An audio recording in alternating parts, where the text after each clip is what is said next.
தேவன் catering A to Z catering காலை menu. காலை மெனு பூசணி அல்வா, ட்ரை ஜாமுன், மெதுவடை, தக்காளி கடைசல், தக்காளி சேவை,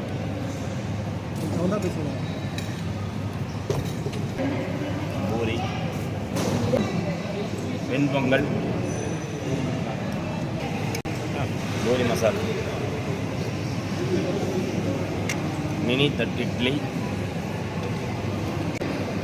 தேங்காய் சட்னி,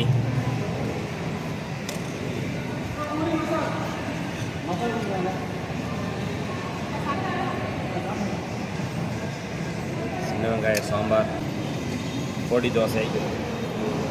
A to Z சமையல் கான்ட்ராக்டின் காலை மெனுவாக இன்றைய எங்கள் மெனு.